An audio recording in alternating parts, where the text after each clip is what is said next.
Après ta longue carrière auprès des impôts, tu pourrais sans problème être un conseil fiscal et tu aurais un parcours de retraité exceptionnel. Moi, j'ai dit, il n'en est pas question. Pendant 38 ans, j'ai travaillé, j'ai été fidèle à l'État d'Israël. Il est temps de s'occuper des autres. Pour moi, c'était évident qu'il fallait absolument que j'aide les personnes à pouvoir mieux réussir leur aliyah.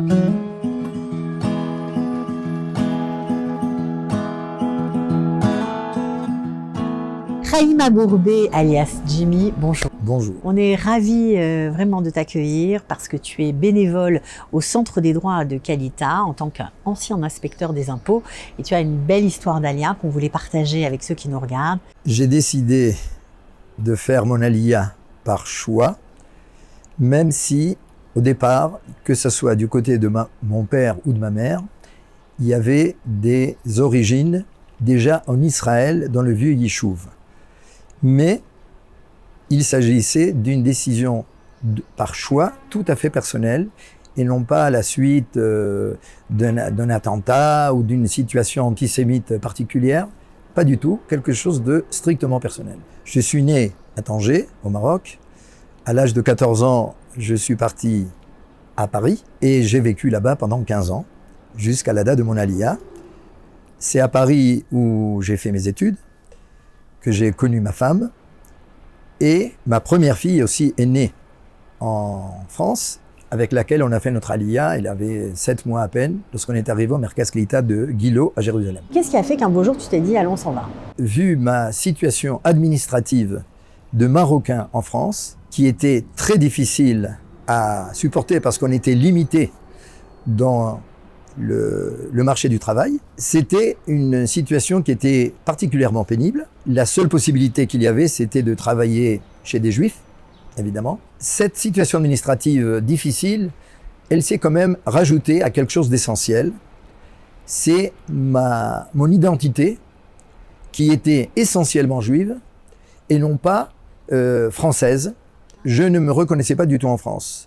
Même si je remercie la France de nous avoir, à toute la communauté juive marocaine des jeunes, de nous avoir permis de faire des études supérieures, il n'empêche que sur le plan identitaire, je ne me sentais aucune attache à la France. Je ne sentais pas une sympathie particulière de la part de, est-ce qu'on peut appeler du peuple français qui m'entourait. Je ne sentais pas du tout qu'il y avait une symbiose entre nous. Comment s'est passée l'arrivée ? Les premiers temps, objectivement, étaient difficiles. Je me rappelle encore qu'on est arrivé en plein hiver, à Gilo, qui est un endroit très venteux. Les conditions de logement dans le Merkaz Klita n'étaient pas des meilleures, pour ne pas dire plus que ça. Il y avait de l'eau qui rentrait dans le salon, etc. Enfin bref, ça nous avait, disons, perturbé les conditions au départ. Mais étant donné que il y avait d'autres familles à côté de nous qui étaient dans le même cas que nous, on s'est dit, il faut passer par là. Et après, comme on dit en hébreu, Hachem Yahazor, et on va aller de l'avant. Ça a beaucoup changé aujourd'hui. Tout à fait. Aujourd'hui, les conditions d'ailleurs d'aliyah par le biais du Merkaz Klita n'existent plus aujourd'hui. Encore un petit peu, mais avant c'était quelque chose de général. Aujourd'hui, c'est plus particulier. Il y a des aides au logement pour aller louer des appartements. Ce n'est plus du tout. Je dirais que on est moins assisté aujourd'hui, et c'est peut-être là une des difficultés qui existent aujourd'hui, à mon sens, par rapport à l'époque où nous avons fait notre aliyah. Comment on fait à l'époque quand on arrive avec une famille pour quitter le Merkaz Klita, parce qu'il faut trouver du travail, c'est pas évident. Vu mon passé en France difficile, la difficulté de se confronter à des conditions difficiles, c'est pas quelque chose qui m'avait arrêté. Et donc, dès le départ, je ne voulais pas être en situation d'assister éternel. Et donc, une fois les 6 mois passés, j'avais décidé, disons, de quitter le Merkaz Klita pour se confronter à la réalité de la vie en Israël. Mais il faut trouver du travail quand même. Comment tu as fait ? Il y avait une délégation du service des impôts en France qui était passée dans les années 80 et qui recherchait justement des inspecteurs des impôts. À l'époque, a priori, il y avait un manque de personnel au niveau des impôts. Et donc, j'ai gardé le contact avec une des personnes de la délégation Une fois arrivé en Israël, j'ai pris contact avec lui. Et donc, je suis rentré directement au service des impôts après avoir réussi le concours administratif. C'est comme ça que je suis arrivé donc à ce poste. Ça a duré combien de temps? Mais ça a duré plus de 38 ans. Tu as fait toute ta carrière là-bas? Toute ma carrière. Depuis mon premier jour de Aliyah jusqu'à mon départ à la retraite et mon arrivée à Kalita en tant que bénévole. C'était une clé de ton intégration, le travail pour toi? Sans aucun doute. La réussite d'une Aliyah, c'est avant tout une intégration professionnelle. Je sais qu'aujourd'hui, peut-être, je vais dire quelque chose qui va peut-être gêner certaines personnes, mais aujourd'hui, la nécessité d'avoir un travail, c'est quelque chose qui aujourd'hui n'est plus aussi évident que c'était avant. Lorsque nous avons fait notre Aliyah, c'était à l'époque où les Bnei Akiva étaient à leur apogée. C'était une Aliyah qui était beaucoup plus de groupes d'ailleurs. Il y avait pas mal de personnes qui venaient en même temps. Il y a l'Aliyah par Monsieur Vach, n'est-ce pas, etc., comme on sait. Aujourd'hui, la Aliyah est quelque chose de plus individuel, moins idéologique sioniste. Aujourd'hui, en France, pour préserver son identité juive, on fait partie de certaines communautés d'obédience orthodoxe. Et l'orthodoxie ne va pas toujours de pair avec la centralité de l'État d'Israël. Bénévole à Kalita, ça s'est arrivé après la retraite. Oui. Pourquoi as-tu décidé de donner de ton temps pour les autres, tes semblables juifs de France? Beaucoup de gens m'ont posé la question de savoir, mais écoute, tu as actuellement des relations avec les impôts. Après ta longue carrière auprès des impôts, tu pourrais sans problème être un conseil fiscal, etc. Et tu aurais un parcours de retraité exceptionnel. Moi, j'ai dit, il n'en est pas question. Pendant 38 ans, j'ai travaillé, j'ai été fidèle à l'État d'Israël. Il est temps de s'occuper des autres. C'est une valeur juive essentielle, la Gmilut Chasadim, c'est-à-dire de pouvoir donner ceux dont on est, je dirais pas spécialiste, mais les capacités, les données dont nous disposons, pour les mettre au service et au profit, disons, de l'Aliyah de France. Parce que c'est pas parce que j'ai quitté la France que pour autant je ne continue pas à me sentir faire partie de cette communauté que je qualifie d'exceptionnelle d'ailleurs, dans son côté sioniste aussi, essentiellement. Et donc, pour moi, c'était évident qu'il fallait absolument que j'aide les personnes à pouvoir mieux réussir leur Aliyah. Et c'est la raison pour laquelle je suis arrivé à Kalita. Alors, depuis quelques mois que tu as commencé à aider les gens, oui. Est-ce qu'il y a des moments, est-ce qu'il y a des actions que tu as pu faire, de l'aide que tu as pu apporter qui te restent en tête, que tu peux nous raconter?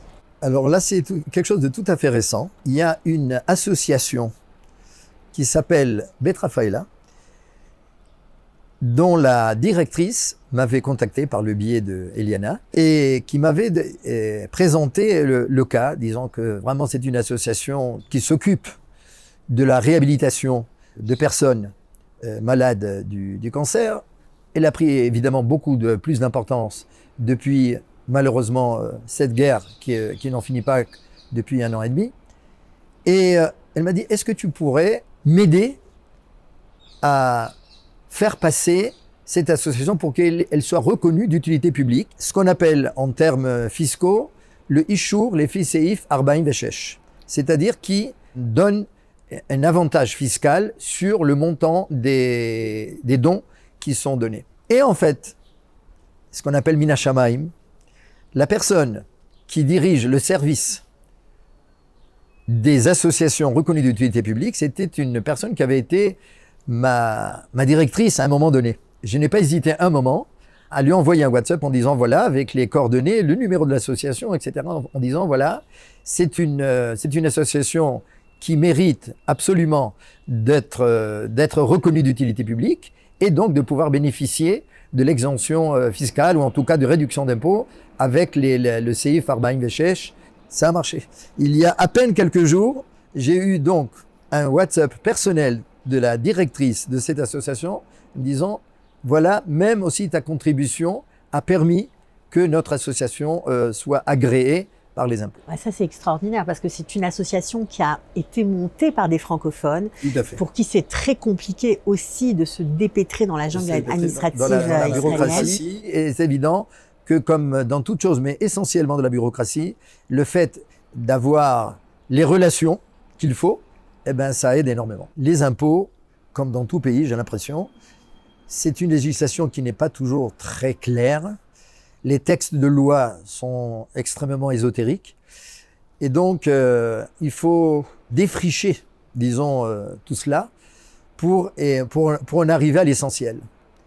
Et il faut quand même avouer que la plupart des personnes que j'ai eu l'occasion d'avoir étaient des personnes qui étaient un peu paniquées.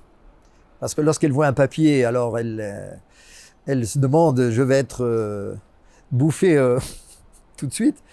Et j'essaye toujours vraiment de les calmer, de les rassurer qu'en fin de compte, les impôts, c'est pas ce qu'ils pensent. C'est quelque chose de tout à fait clair et précis et qu'il n'y a pas il faut pas craindre, c'est pas le policier qui est derrière la porte à nous épier, etc. C'est vraiment pas ça. Qu'est-ce que ça t'apporte de faire partie de et de voir cette équipe de bénévoles francophones qui ont réussi professionnellement en Israël et qui agissent au sein du Centre des droits? C'est vraiment une joie incroyable de voir toutes ces personnes qui ont réussi leur alia et qui mettent à profit leur expérience pour faire bénéficier le maximum de gens. Mais je vais quand même préciser quelque chose qui me paraît important. À l'époque où j'avais fait mon alia, la zone juive présentait Israël comme étant une carte postale. Et en fait, je pense que c'était une erreur. C'est pas comme ça qu'on responsabilise les Olim. Il faut leur dire les choses concrètement, clairement, mais présenter la réalité telle qu'elle est et non pas en tant que carte postale qu'Israël, parce que Israël, c'est quand même pas une carte postale, c'est un pays qui est difficile. Il faut donc présenter les difficultés en essayant évidemment de les résoudre dans la mesure qui s'impose, mais vraiment présenter la réalité et encore une fois, responsabiliser les gens. Je pense que c'est ça l'essentiel. Il y a l'information et la responsabilisation et le fait de rassurer. Je pense que c'est les trois idées essentielles qui m'orientent, quoi, disons, dans ce que je fais. J'ai vu partir des personnes qui étaient arrivées assez soucieuses et je les ai vues partir quand même beaucoup plus détendues. Et je pense que, ne serait-ce qu'à ce niveau-là, j'avais réussi quand même à faire passer le message. Le fait de pouvoir donner à l'autre et de savoir que le conseil ou l'information que j'ai donnée a réussi à peut-être faire voir la réalité d'Israël de manière différente, c'est une satisfaction qui n'a pas de valeur, vraiment. C'est-à-dire, c'est le bénévolat. C'est-à-dire, je n'ai pas besoin, disons, de toucher un salaire ou un émolument pour que ça soit pas perçu de mon côté comme étant quelque chose qui a de la valeur. C'est un honneur extraordinaire pour moi de faire partie de cette association Kalita qui apporte et que j'espère elle continuera à apporter pour les Olim que nous espérons, Bezrat Hashem, viendront nous rejoindre dans notre cher pays.